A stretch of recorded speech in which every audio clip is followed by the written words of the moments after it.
Alcohol gave me wings to fly, and then it took away the sky. It's when I stopped drinking, then I had to relearn everything new. That's why I call it my new life, a new way of living and thinking. I'm blessed to have two lives in one lifetime. Welcome. It's the AA Grapevine Half Hour Variety Hour, featuring the collective voices of Alcoholics Anonymous. I'm Don, an alcoholic in Greensboro, North Carolina. Hey, Don. Hey, everybody. I'm Sam, an alcoholic in Palm Springs, California. Hiya, Sam. What's happening, Don? I hope you're doing well. Hey, I got a question for you. Yeah.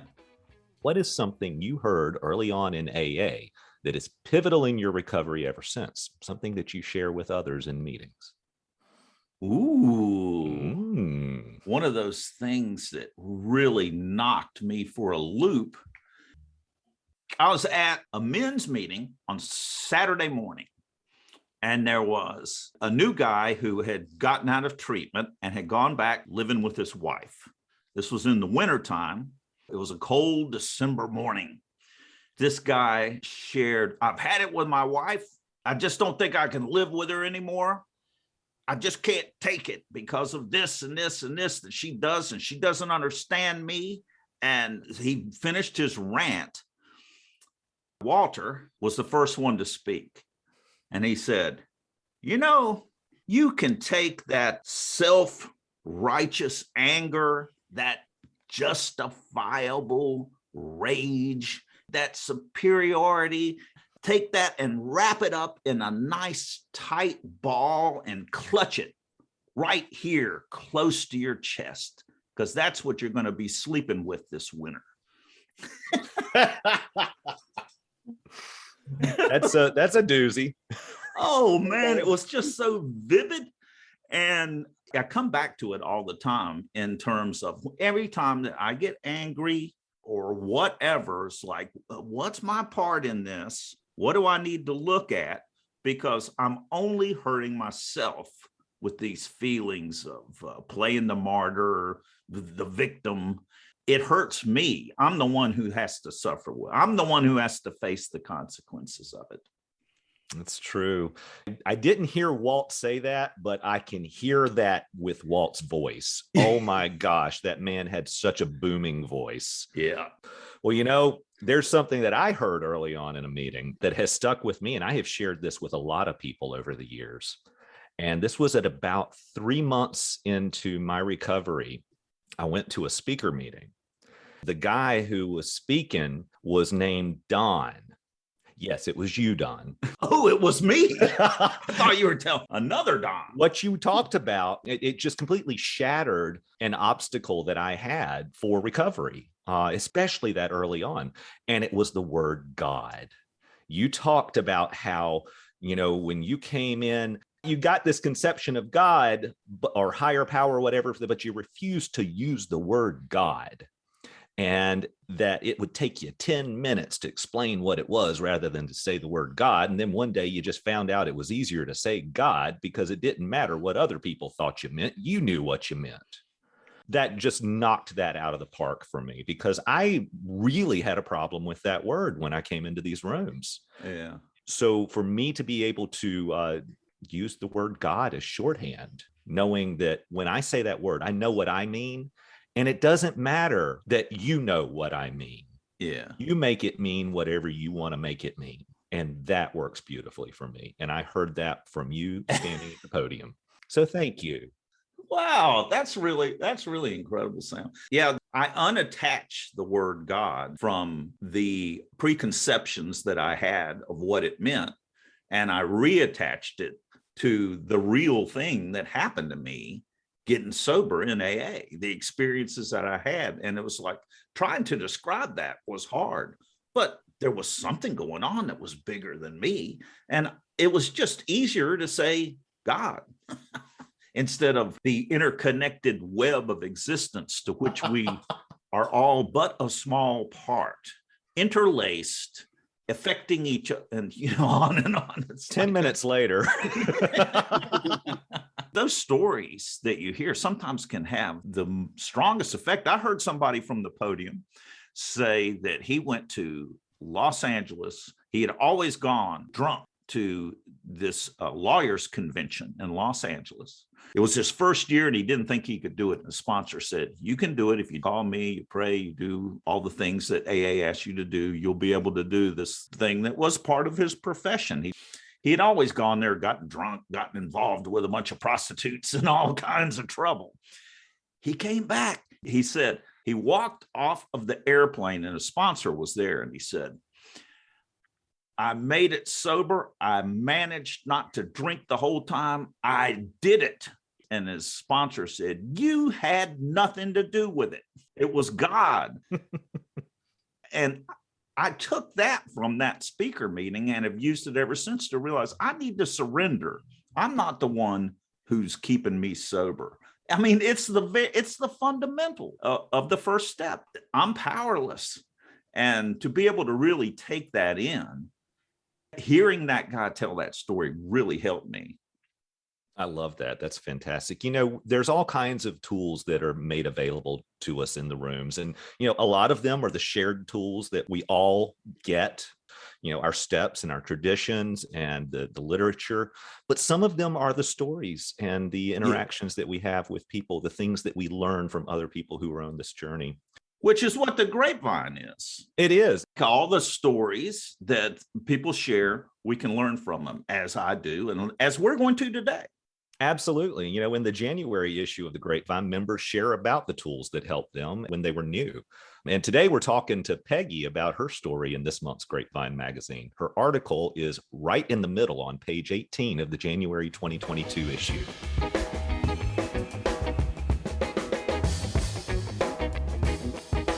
My name is Peggy, and I am an alcoholic. My sobriety date is May 9th, 2009.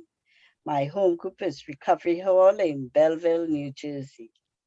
Peggy, did you easily come to AA? Oh, no.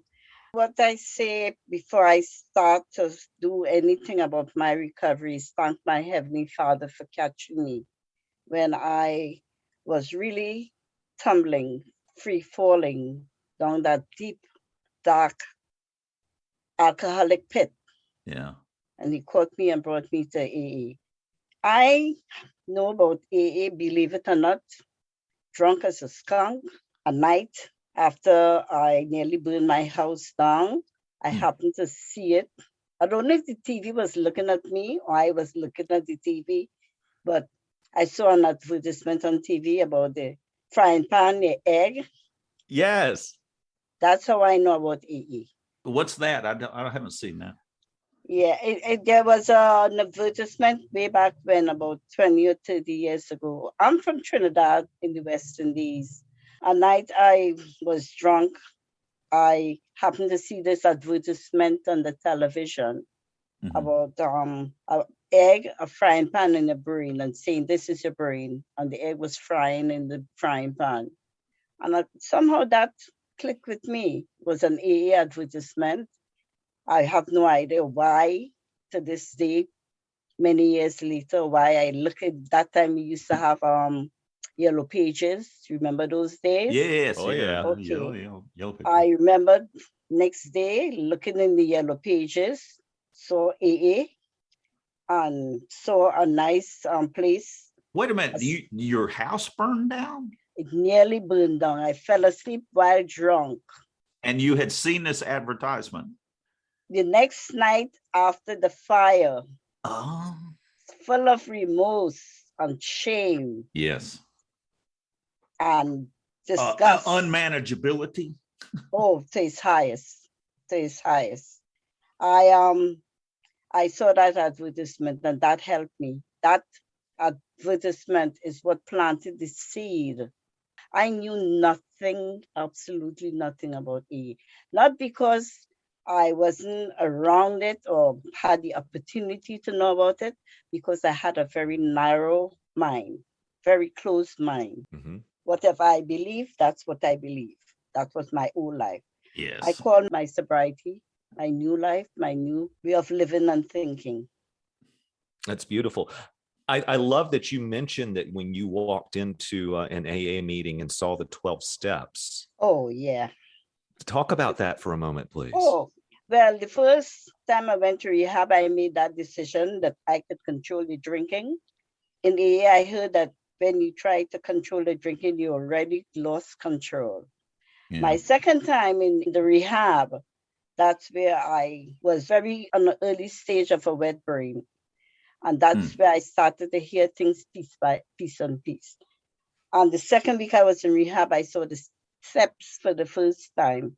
I believe and still do believe the steps are directions. Yeah. Deep in my heart, I remembered just focusing on that first step. I was saying it over and over during my second week in rehab. Another thing I heard in rehab is I had to be honest with myself. I had to have an open mind, and I had to be willing to be willing to be willing. Oh, yes. Yeah. Oh, yes. That makes it easier to be willing. When you don't really need to be willing, you just need to be willing to be willing. Oh, yeah. Oh, yeah. Today, 12 years later, I still have to put that willing into the willingness. Yes. Sometimes.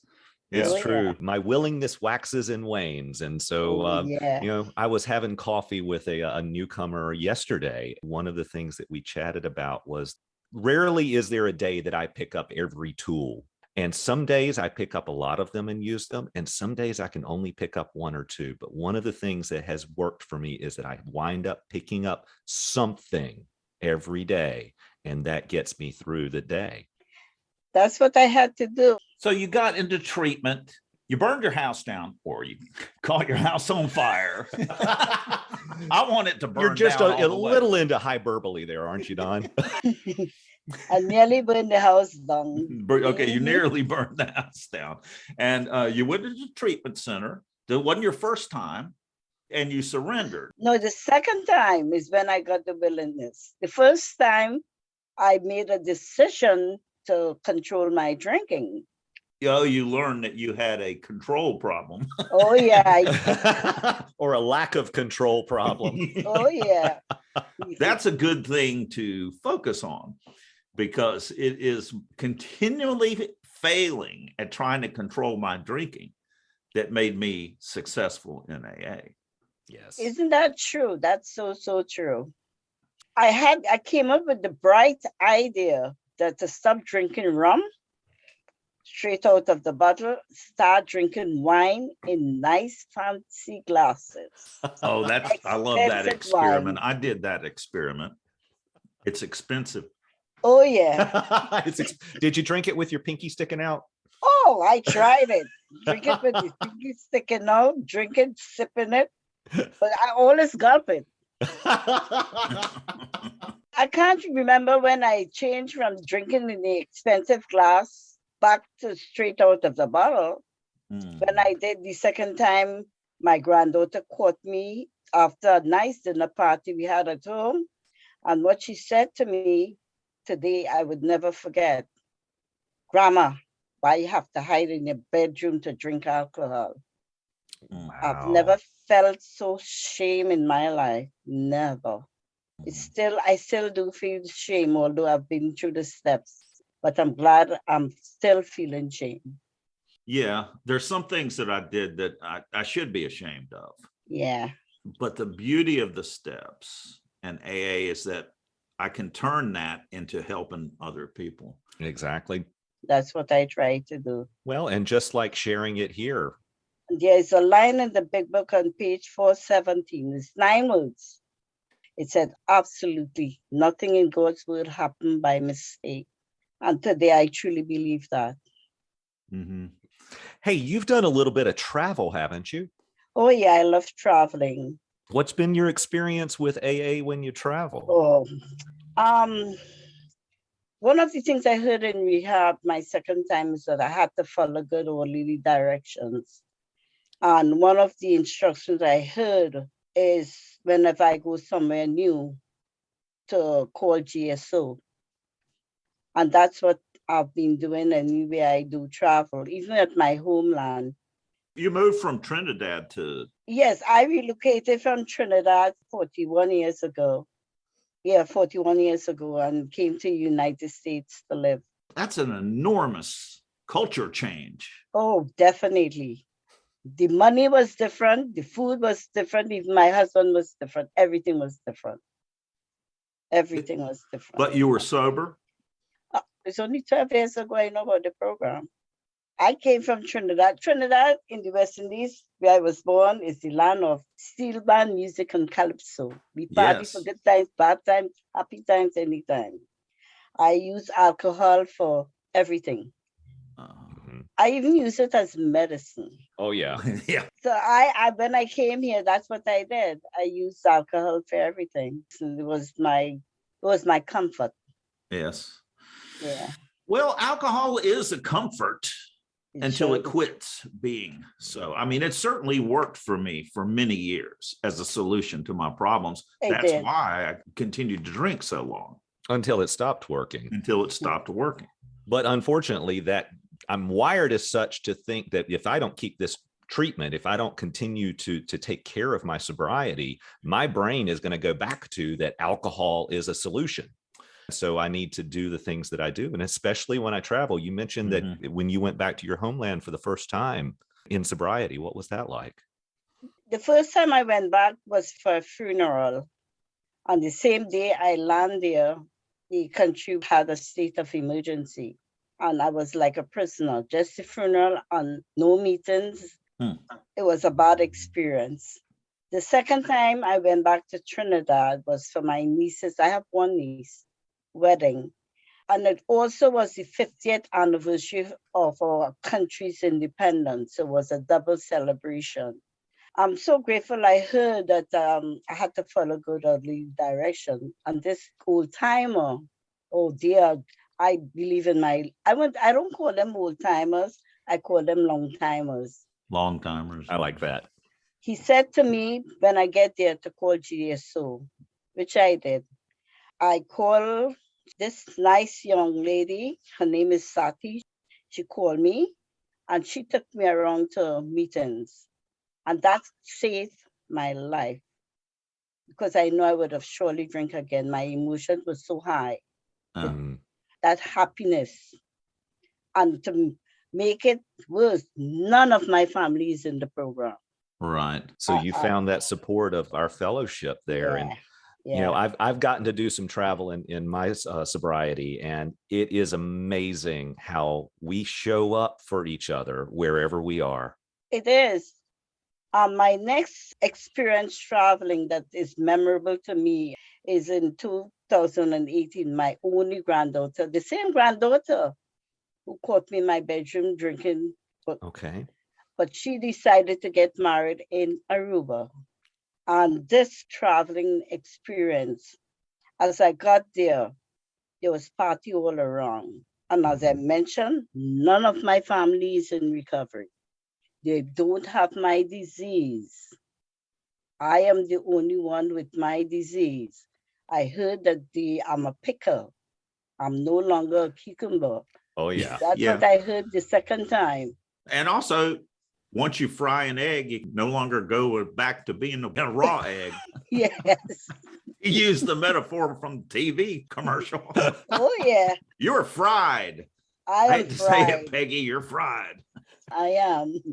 A picker that is fried. Yeah, fried pickles. Now, fried pickles are really good. I'm okay with being a fried pickle. They're awesome. Okay, we're a couple of fried pickles, Sam. Oh, yeah. Oh, I have a new one. Yeah, and as I got there, it was alcohol and partying and merriment are all around me. I reached there about 4:00 the evening, and mind you, I went with tools. I went with GSO number. I went with a name to call. I went with all my readings, the books. I went with online meetings since I have that as a tool. And I went with my Grapevine online books. That was a tool that I travel with anywhere I'm going. The night was fine. Next morning I had planned to get up to go to, they have a 7:30 morning meeting. But of course, I got up late and I missed it. And I did my morning hygiene that I do every day by reading, praying, and everything was fine. And all of a sudden, I just got squirrely. Mm-hmm. The only way I could describe it, it's like an animal all alone by itself out in the open with no protection around them. And I felt as though I was wild. Mm-hmm. But I remember I tried calling the GSO number that I had, but of course I'm panicky. I'm not myself. I'm wild, as I would put it. What I did is went downstairs to the courtesy desk and asked receptionist if is there any friends of Bill in the building. She had no clue what I was talking about. Right. So then I had to say, is there any AA meetings around? Said no, she don't know. So I gave her the number that I had. His name was Yuri, and she called that number and I spoke with him. He said to me, he knows someone who is taking 3 women through the big book, a sponsor who is doing this. If I like to go, I said yes. Asked where it is. He gave me the number on the phone. No, I called a cab and he just dropped me off at the place. The place was locked. I was there about an hour and a half. Strange place. First time I'm going there. Mm-hmm. So what I did is sat on the step and just waited. When I'm sitting there now, I'm thinking all these things, you're here by yourself, nobody know where you are. Yeah. But I say I'm on an A step. I Yeah. know there would be AA meetings here. Mm-hmm. People around here must know about AA. So I'm not moving from here. And I just waited for someone to come. Finally, a girl came. I tell her who I am. She opened the door, offered me a cup of coffee, and I felt safe. Instantly. Yeah, I know that feeling, Peggy. Oh, I really felt safe. Well, did they hold a meeting? No, there was no meeting. What we did, she was there to meet 3 other sponsors to go Okay. through the big book. And you got to be a little guest sponsee at that time. That's exactly what happened. And what we did, told a little bit of ourselves. I told my story. I told them why I'm here. And today, one of the girls is in my network. Oh, I love that. Great. Did that feeling lift? I have to tell you, it helped me through the next 6 days. Isn't that amazing? One of the things that I learned in my travels was to get to a meeting as early as I could in the trip, because I might not be able to get to another one later, but it always sustained me. That helped me immensely. I love that. Immensely. Oh, Peggy, that's a wonderful story. Yes. Yeah. It's been really great getting to know you a little bit, Peggy, and I hope that I get to sit in a meeting with you in real life sometime. Oh, yes. In AA, anything is possible. It is indeed. Yeah. Thanks, Peggy. Thanks so much for joining us. Thank you for having me. It was a pleasure.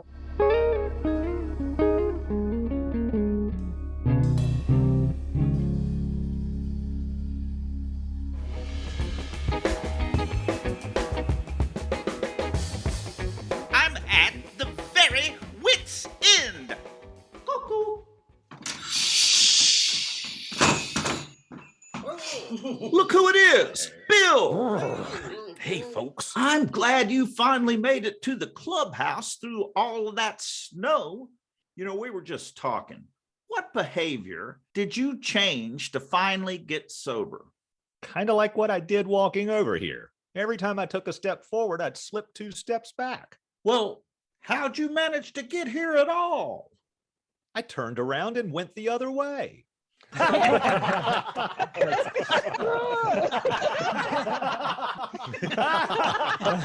It's really not that funny. Thanks for joining us. The AA Grapevine Half-Hour Variety Hour is posted every Monday and is produced by AA Grapevine, Inc. We don't speak for AA as a whole. We share the experience, strength, and hope of members to help others recover from alcoholism. Podcast info, including how to call in, is at aagrapevine.org/podcast. Find AA Grapevine on Instagram and the AA Grapevine channel on YouTube.